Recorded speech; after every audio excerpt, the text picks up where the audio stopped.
Y es que Esmeraldas se ha convertido en un infierno, el infierno invisible que el gobierno del Ecuador prefiere no mirar, el silencio de una nación ante la tragedia. A nadie le importa Esmeraldas. Con esta frase lapidaria, Anderson Boscan pone el dedo en la llaga de una realidad que muchos prefieren ignorar. La provincia donde más eventos violentos ocurren en el país es paradójicamente la que menos voz tiene en la prensa nacional. La indiferencia no es gratuita, parece estar cimentada en un racismo estructural y un clasismo que margina a su población por ser mayoritariamente negra y pobre. Mientras el resto del país duerme con relativa calma, entre comillas, los testimonios que llegan desde el norte son despojos humanos y gritos de auxilio que se acumulan en bandejas de mensajes sin ser escuchados. Solo cuando un coche bomba estalla o un secuestro masivo se vuelve imposible de ocultar, el Ecuador voltea la mirada por un instante para luego regresar a su cómoda amnesia, dejando a una provincia mágica sumida en el olvido estatal y social. Vamos a ver a Anderson Boscan. Increíble reportaje. A nadie le importa Esmeraldas. A nadie. Probablemente es el lugar donde más cosas pasan en el Ecuador, pero no hay nadie que las esté contando. Nadie. Quiero decir, hay un montón de cosas pasando allí, nada bueno, y no sale en ninguna parte. Yo me di cuenta de eso limpiando la bandeja de mensajes de mi WhatsApp. ¿Sabes? Donde tenía acumulados casi 10 testimonios de Esmeraldas que no había escuchado. Los tenía allí relegados como los tiene la prensa nacional. ¿Por qué? ¿Por qué no los atendemos? ¿Es porque son pobres? ¿Porque siempre han estado jodidos? ¿Porque son negros de frente? ¿Por qué el Ecuador mira con tanta indiferencia a una provincia tan bella, tan mágica? Yo me pregunto eso revisando los medios, el trabajo mío, el de mis colegas. El que solamente si revienta un carro o hay un gran secuestro o una gran tragedia, alguien voltea a mirar a Esmeraldas. A ver, aterrizo. Esmeraldas fue siempre un reducto de las FARC, un terreno controlado por la guerrilla colombiana que se cruzaba a este lado del territorio y más o menos dominaba la zona.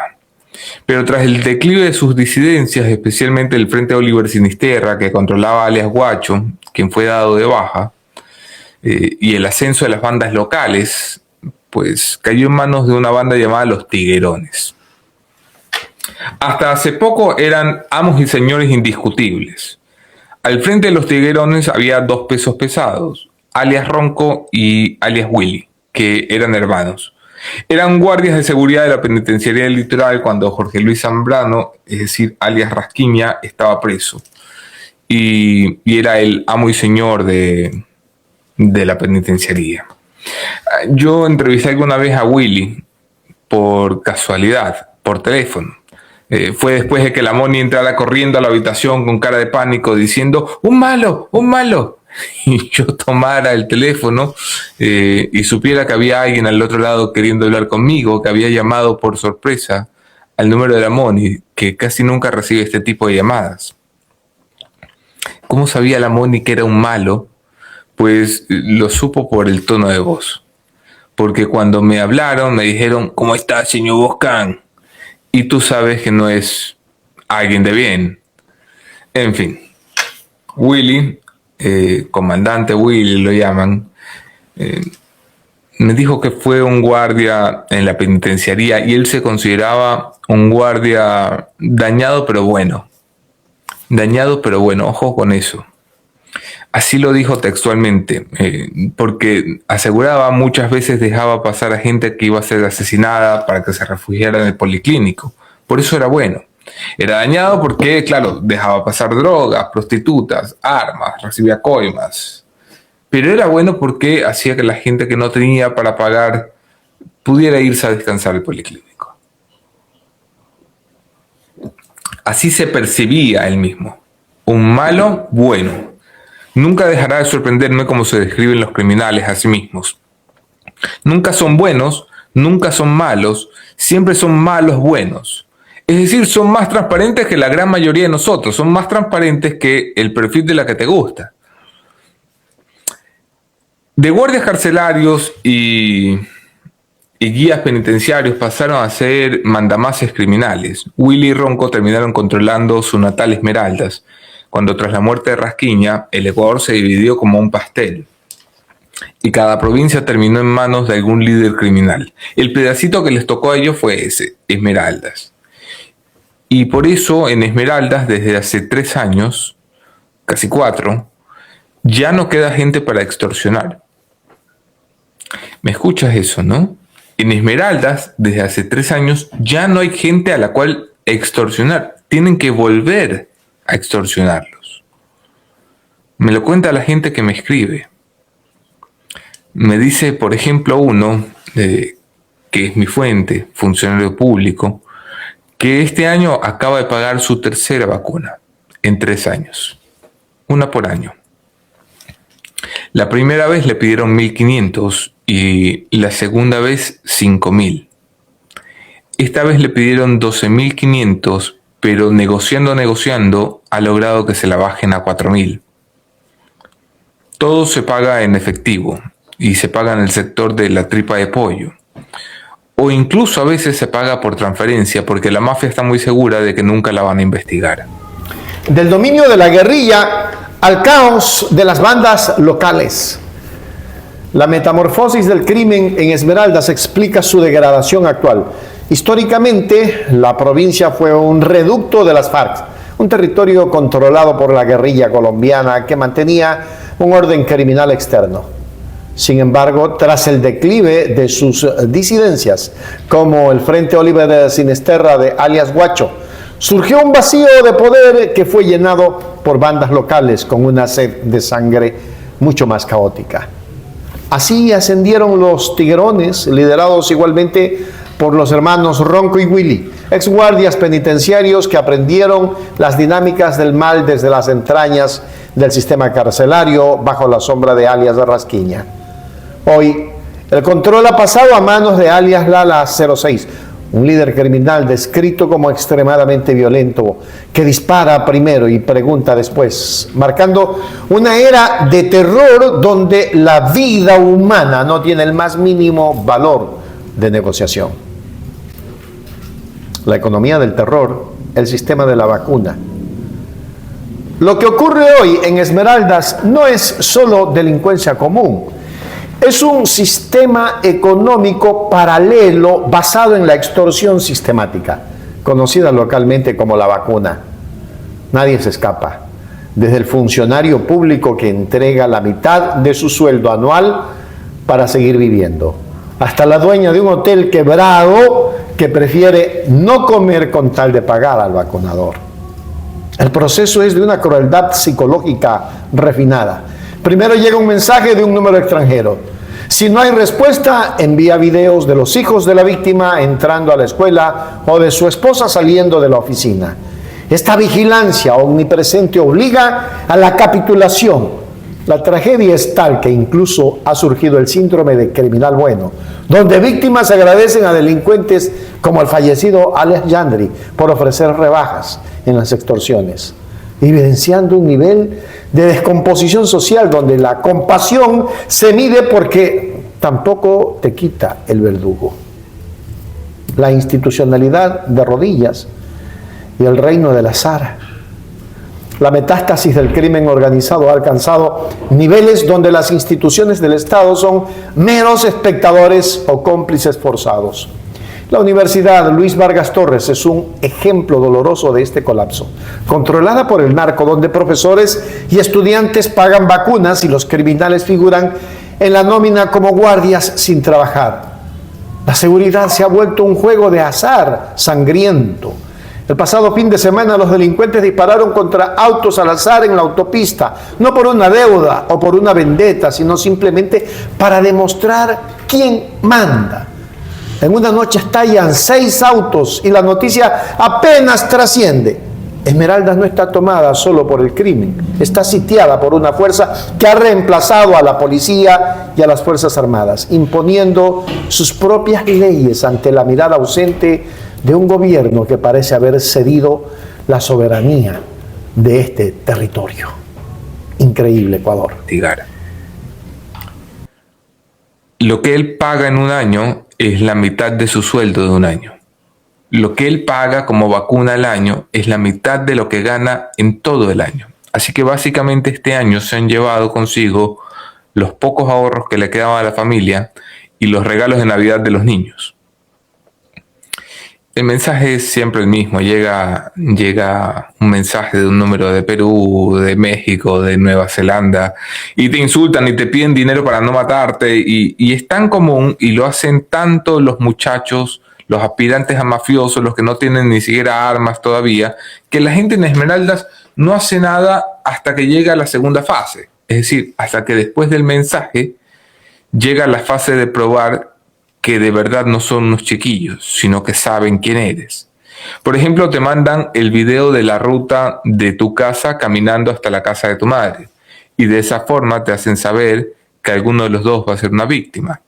O te mandan el video de tus hijos entrando a la escuela, o de tu esposa saliendo de la oficina. Alguna prueba te mandan para que sepas que no es una broma. Allí es cuando la mayoría paga, porque no quieren llegar a la tercera fase, que suele ser el atentado. La tercera fase es una advertencia, solo una, antes de la última fase, que todos ustedes sabrán ya cuál es. Peluquerías, panaderías, tiendas, gasolineras, bares, prostíbulos, hoteles casi quebrados desde la pandemia, funcionarios y desempleados, ricos y pobres, políticos, civiles. ¿Quién diría que lo que uniría a un país tan desigual como el Ecuador sería que todos somos víctimas del mismo crimen? Así como él, el que me escribe una señora que es dueña de un hotel, que no ha tenido descanso y casi quiebra durante la pandemia. Ella paga una vacuna semanal. Y ha habido meses en los que ha dejado de pagarse su sueldo completo para poder pagarle al vacunador, porque prefiere no tener para comer que estar muerta, así de crudo. Me mandan fotos de lo que encuentran normalmente en los chats de WhatsApp de Esmeraldas. Son todos impublicables, son todos despojos humanos, son todos evidencias criminalísticas de lo que algún día fueron humanos.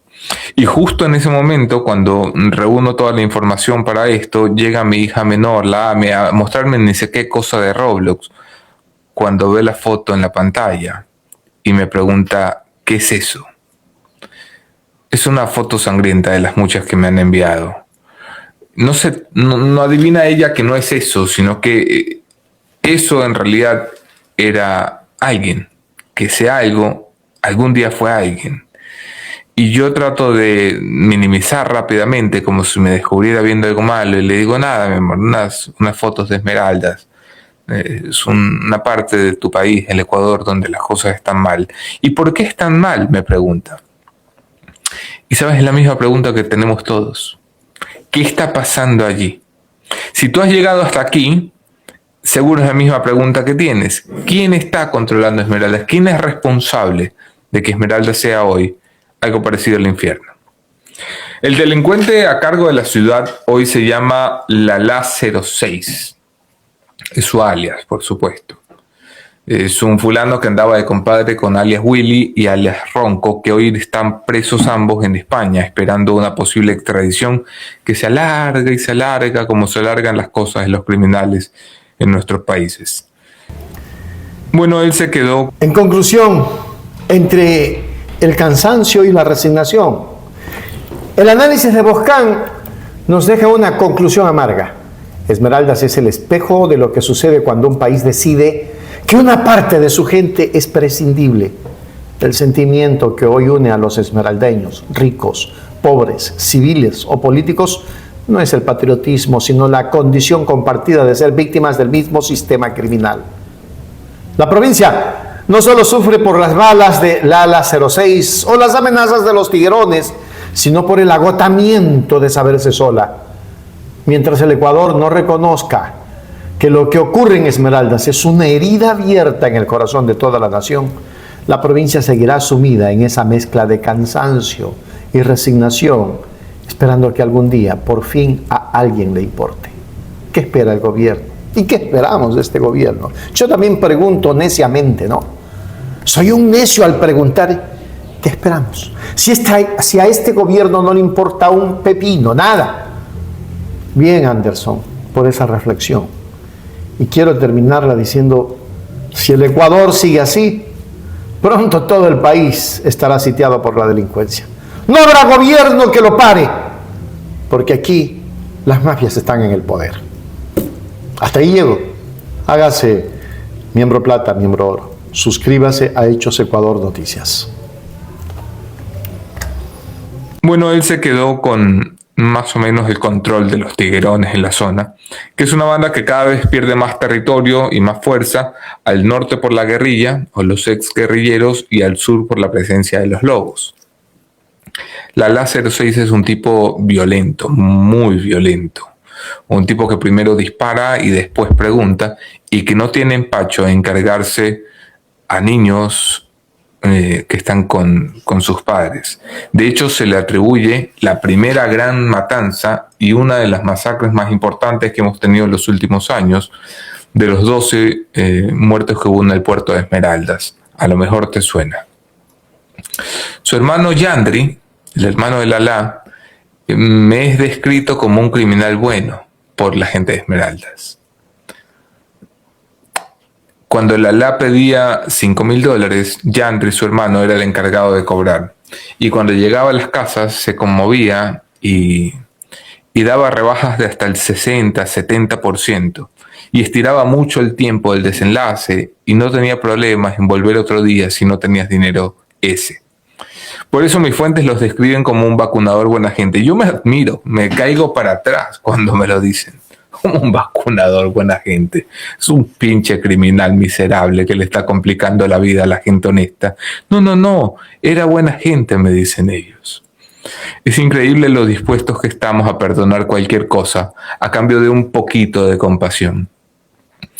Cuando a Yandri lo mataron, porque lo mataron hace apenas un par de meses, más de una de sus víctimas se apenó, y yo creo que en secreto alguna tuvo que haber deseado que no fuera él al que habían matado, sino al otro, al que no tiene compasión. Lo mataron en la Universidad Luis Vargas Torres, donde él recibía un sueldo como guardia, aunque no trabajaba como tal. Él, como tantos otros tiguerones, estaba enrolado allí, porque la universidad está completamente entregada al crimen organizado. La universidad es controlada por el narco. Claro, hay profesores honestos que van y trabajan, pero los profesores pagan vacuna, el rectorado paga vacuna, todos pagan vacuna, incluidos los estudiantes. Allí donde se forman nuestros futuros abogados, nuestros futuros profesores, es el narco el que pone las reglas. Y cuando las cosas, como en la universidad, como en la ciudad, no marchan bien, pues el narco entonces manda mensajes. Pasó este fin de semana, me dicen, cuando en la autopista los narcos empezaron a disparar contra los carros. No contra objetivos, no contra gente que no había pagado vacunas, no contra gente que fuera sus enemigos, no contra la banda contraria. No, al azar, como por diversión, a los autos en la autopista. El mensaje es claro, allí mandan ellos, no la Policía Nacional, no las Fuerzas Armadas. O lo que sucedió hace 10 días y casi no salió en ninguna parte. Me refiero a la noche en la que estallaron 6 carros incendiados y nadie volvió a pegar el ojo pensando que podían ser los siguientes. Nadie duerme bien en Esmeraldas. Me refiero, nadie duerme bien en Esmeraldas. El resto del país, en cambio, duerme más o menos tranquilos. Es como si Esmeraldas no estuviera tomada por el crimen, sino por el cansancio y la resignación. Yo soy Anderson Boscan. Suscríbete ya. Hechos Ecuador. Suscríbete ya. Hechos Ecuador, la verdad está ahí. No te pierdas nada. Cada día algo nuevo. Conéctate al canal y mantente informado. Siempre estamos aquí para dar Hechos Ecuador, claro, la verdad sin temor. Hechos Ecuador.